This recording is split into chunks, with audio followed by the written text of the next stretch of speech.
ये एक रोंगटे खड़े कर देने वाली कहानी है जिसे आधी रात की लिफ्ट कहा जाता है। रोहन एक मल्टीनेशनल कंपनी में काम करता था और अक्सर उसे घर लौटने में देर हो जाती थी। एक रात लगभग 2:30 वो अपने ऑफिस से निकला। उसका अपार्टमेंट 22वीं मंजिल पर था। थका हुआ रोहन जैसे ही बिल्डिंग के बेसमेंट में पहुंचा, उसने लिफ्ट का बटन दबाया।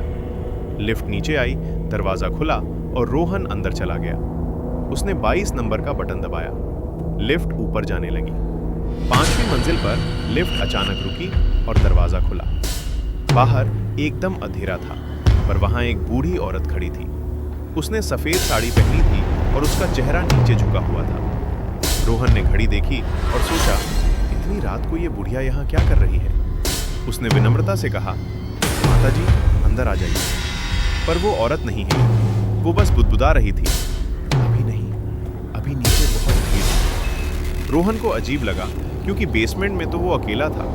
इससे पहले कि वो कुछ और पूछता, लिफ्ट का दरवाजा बंद हो गया और लिफ्ट ऊपर की ओर बढ़ गई। जैसे ही लिफ्ट 15वीं मंजिल पर पहुंची, अचानक लाइट जलने बुझने लगी। लिफ्ट के स्टील वाले चमकदार दरवाजे पर रोहन को पीछे की तरफ एक साया दिखा। उसने पीछे मुड़कर देखा, पर वहां कोई नहीं था। लेकिन जब उसने फिर से बंद दरवाजे के प्रतिबिंब में देखा, तो वो बूढ़ी औरत ठीक उसके पीछे खड़ी थी। उसके पैर जमीन से ऊपर थे और उसके हाथ रोहन के गले की तरफ बढ़ रहे थे। रोहन डर के मारे जम गया।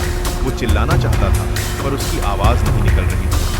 तभी लिफ्ट 22वीं मंजिल पर रुकी और टिंग की आवाज के साथ दरवाजा खुला। रोहन पूरी ताकत लगाकर बाहर की ओर भागा और अपने घर का दरवाजा अंदर से बंद कर लिया।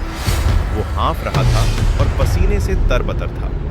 खुद को शांत करने के लिए वो पानी पीने किचन में गया। तभी उसे मुख्य दरवाजे पर धीरे से खुरचने की आवाज सुनाई दी। खुर, खुर। और फिर एक ठंडी आवाज आई, बेटा, लिफ्ट का बटन दबाने के लिए शुक्रिया, पर मेरा हाथ तो अंदर ही रह गया। रोहन ने कांपते हाथों से दरवाजे के आई होल से बाहर झांका। बाहर कोई नहीं था, पर दरवाजे के हैंडल पर एक कटा हुआ सफेद हाथ लटका हुआ था जो धीरे धीरे हिल रहा था।